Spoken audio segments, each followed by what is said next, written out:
حضرت آدم علیہ السلام نے اللہ سے کچھ کلمات جو ہیں وہ سیکھ لیے۔ قرآن مجید میں اللہ تعالیٰ ارشاد فرماتا فَتَلَقَّى آدَمُ مِن رَبِّهِ كَلِمَاتٍ، کچھ باتیں، کلمات حضرت آدم علیہ السلام نے رب سے سیکھ لیے۔ وہ کلمات کیا تھے جو اللہ نے حضرت آدم علیہ السلام کو سکھائے؟ فَتَابَ عَلَيْهِ، تو ان کی توبہ قبول ہو گئی۔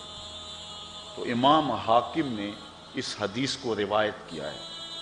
امام بخاری اور امام مسلم جن شرائط پہ حدیث لیتے ہیں، حضرت امام حاکم بھی انہی شرائط پہ حدیث لیتے ہیں، اور جو ان سے احادیث رہ گئی ہیں ان کو امام حاکم نے اپنی مستدرک کے اندر درج کیا ہے۔ انہوں نے اس روایت کو بیان کیا ہے اور اس کی علماء نے تصحیح کی ہے کہ یہ حدیث صحیح ہے۔ تو کہتے ہیں وہ کیا کلمات تھے جو حضرت آدم علیہ السلام نے اللہ سے سیکھے اور اللہ نے آدم علیہ السلام کو سکھائے؟ تو وہ یہ تھا کہ حضرت آدم علیہ السلام روتے رہے، پھر ایک دن ہاتھ اٹھا کے دعا مانگی، یا رب اسألک بحق محمد ان غفرت لی، اے اللہ محمد عربی کا صدقہ میری خطا سے درگزر فرما دے۔ اللہ تعالیٰ فرمایا اے آدم میں نے تجھے بخش تو دیا، لیکن تو یہ بتا تو میرے نبی کو جانتا کیسے ہے؟ تو عرض کی مالک جب تو نے مجھے پیدا کیا اور میرے میں روح پھونکی اور میری نظر اٹھی تو فراز عرش پہ پڑی، تو میں نے تیرے نام کے ساتھ اس پیارے کا نام لکھا ہوا دیکھا تھا، اور میں جان گیا جس کا نام اللہ نے اپنے نام کے ساتھ لکھا ہے کہ وہ معمولی ذات نہیں ہے۔ اللہ تعالیٰ نے ارشاد فرمایا جا آدم تیری خطا سے میں نے درگزر فرما لیا، اگر نام محمد را نہ یاورد شفیع آدم، نہ آدم یافت توبہ، نہ نو از غر کے نجینا۔ اس دنیا کے اوپر سب سے پہلا جو رجوع اور پہلی توبہ قبول ہوئی ہے وہ حضور کے وسیلے سے ہوئی ہے۔ یہودی بھی حضور کے وسیلے سے دعا مانگتے تھے۔ حضور کی عمر ابھی بچپنے میں ہے تو بارش مانگنا ہوتی تو کہتے ہیں اللہ اس گوری رنگت والے کے صدقے سے بارش نازل کر دے، اور آقا کریم نے اپنی زندگی میں خود بھی اس بات کی تعلیم ارشاد فرمائی۔ آقا کریم علیہ السلام کے وسیلے سے تو دعا مانگی ہی جاتی ہے اور قبول ہی ہوتی ہے، لیکن حضور کے روضے کے صدقے سے دعا مانگی جائے رد وہ بھی نہیں ہوتی۔ سنن دارمی میں روایت ہے، لوگ حضرت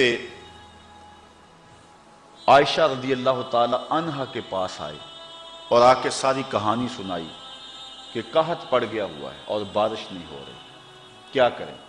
تو حضرت عائشہ رضی اللہ تعالی عنہا نے فرمایا طریقہ میں بتا دیتی ہوں، عمل تم کر لو، بارش ہو جائے گی۔ کہا کیا؟ کہا ایسے کرو کہ حضور علیہ السلام کی تربت انور جس حجرے میں ہے، یہ حجرہ عائشہ میں تھی، اجازت میں دے دیتی ہوں، چھت میں سوراخ کر دو یہاں تک کہ آسمان اور حضور کے روضے کے درمیان وہ پردہ نہ رہے۔ تو کہا دیکھنا کیسے بادل جھوم کے آتے ہیں۔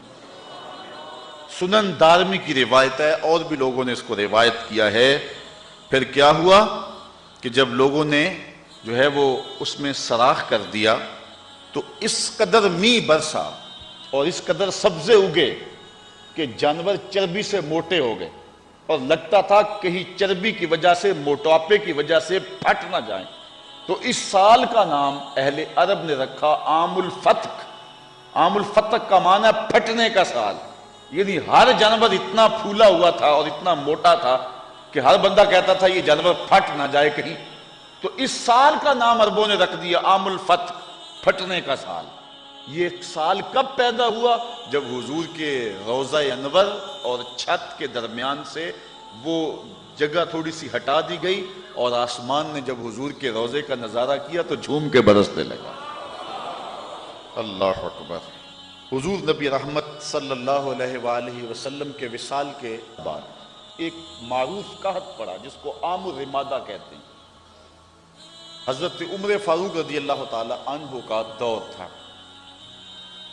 اور قحط پڑا، حد ہو گئی۔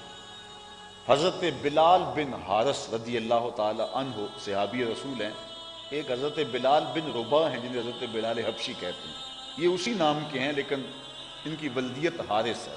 بلال بن حارث رضی اللہ تعالی عنہ، ان کے قبیلے کے لوگوں نے کہا کہ بارش نہیں ہو رہی اور کھانے کے لیے کچھ نہیں ہے، کوئی بکری ذبح کرو۔ تو حضرت بلال بن حارث رضی اللہ تعالی عنہ نے کہا کہ بکریوں کے اندر ہے ہی کچھ نہیں، ذبح کیا کروں؟ لوگوں نے ضد کی تو انہوں نے بکری ذبح کی، جب کھال و دھیڑی تو اس کا گوشت سرخ رنگ کا تھا۔ تو حضرت بلال بن حارث رضی اللہ تعالیٰ عنہ بڑے پریشان ہوئے اور پھر حضور کے روضے پہ آ گئے، اور حضور کے روضے کے اوپر آ کر حضرت بلال بن حارث کیا کہہ رہے ہیں، سنیے لفظ سن کے، اللہ اکبر، کہتے ہیں یا رسول اللہ صلی اللہ علیہ وسلم استسقِ لأمتک فإنہم قد ہلکوا، اپنی امت کے لیے اللہ سے بارش مانگو، امت تو ساری ہلاک ہو گئی۔ یہ حضرت بلال بن حارث رضی اللہ تعالیٰ عنہ نے دعا مانگی، جب دعا مانگی تو آنکھ لگ گئی، آنکھ لگی تو مقدر جاگ اٹھے، حضور کی زیارت نصیب ہوئی، اور حضور نے فرمایا بلال بن حارث جا کے عمر کو میرا سلام دے دو، اور اس کو کہو کہ معاملات کے اندر زیادہ احتیاط کیا کرے، اور بارش ہو جائے گی، یہ خوشخبری بھی سنا دو۔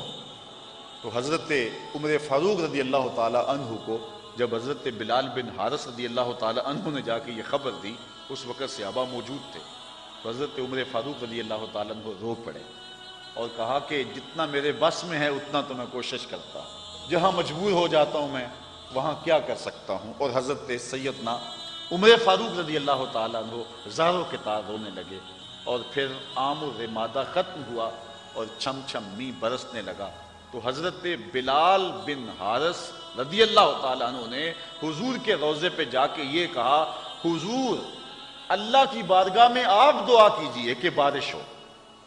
تو یہ صحابی کا عمل ہے، پھر صحابی اپنا خواب جا کے ایک صحابی کو سناتا ہے، اور صحابی صحابہ کی موجودگی میں یہ خواب سنتا ہے، اور کوئی صحابی نہیں کہتا کہ یہ تم کیا کہہ رہے ہو، حضور سے کیوں کہا ہے؟ تو معلوم ہوا کہ وہ اپنی حاجتیں حضور کی خدمت میں پیش کیا کرتے تھے، اور حضور کی چوکھٹ سے ان کی حاجتیں پوری ہوا کرتی تھی، اس لیے انہوں نے کوئی اعتراض نہیں کیا، انہوں نے کوئی اس پر بات نہیں کی، بلکہ انہوں نے اس بات کو قبول کیا، تو حضرت عمر رضی اللہ تعالیٰ عنہ رو پڑے۔